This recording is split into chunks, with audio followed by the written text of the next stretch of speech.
बांग्लादेश में बनी छात्रों की आतंकवादी पार्टी। क्या बांग्लादेश में आतंकवादी मांगेंगे वोट? बांग्लादेश की सियासत में फिर हलचल। बांग्लादेश की राजनीति में लगातार हलचल मस्ती दिख रही है।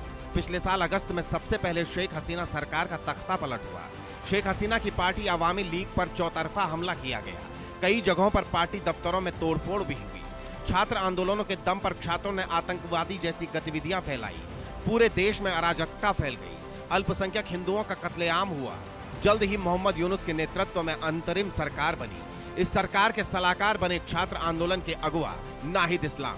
लेकिन नाहिद इस्लाम का जल्दी ही सरकार से मोहभंग हुआ और 25 फरवरी को इन्होंने सरकार से इस्तीफा दे दिया। नाहिद ने बनाई नेशनल सिटीजन पार्टी। नाहिद इस्लाम ने 28 फरवरी को नेशनल सिटीजन पार्टी नाम से देश में नई राजनीतिक पार्टी का गठन कर लिया।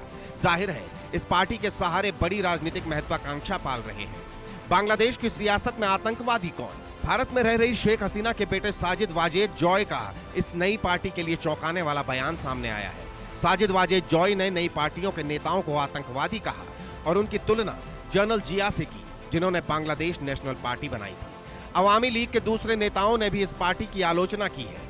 साजिद वाजेद जॉय के बयान से तो एक बात साफ है कि बांग्लादेश में अवामी लीग मुख्यधारा की राजनीति से हटना नहीं चाहती है और अपने बयानों से जनता को साफ संदेश देना चाहती है कि बांग्लादेश के हित के लिए कोई पार्टी सक्षम है तो वो शेख हसीना की पार्टी अवामी लीग ही है।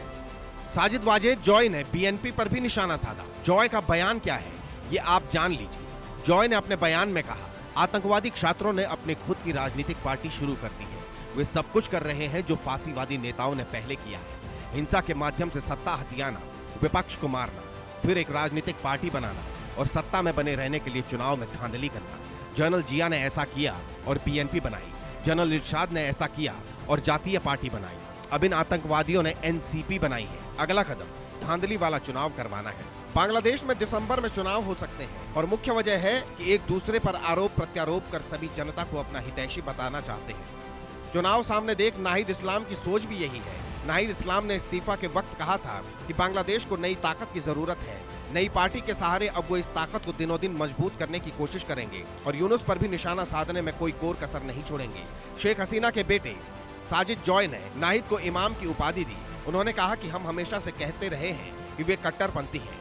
जॉय ने आगे कहा, इन आतंकवादियों ने पुलिस और अवामी लीग के खिलाफ हिंसा का खुलेआम आह्वान किया है और सैकड़ों लोगों को मार डाला। जॉय के बयान में इशारा क्या है?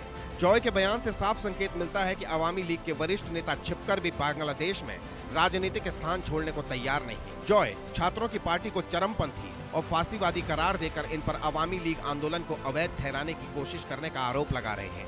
राजनीति के जानकार इसे हसीना के वापसी के तरीकों के रूप में भी देखते हैं। नाहिद इस्लाम की पार्टी को आतंकवादी इसलिए भी कहा जा रहा है क्योंकि यही छात्र नेता थे जिन्होंने देश में काफी हिंसा फैलाई थी और जगह जगह तोड़फोड़ भी की थी। और इसके बाद पूरी दुनिया ने बांग्लादेश में तख्ता पलट देखा और अल्पसंख्यकों के खिलाफ अत्याचार का शर्मनाक खेल भी शुरू हुआ। Bureau report, India news.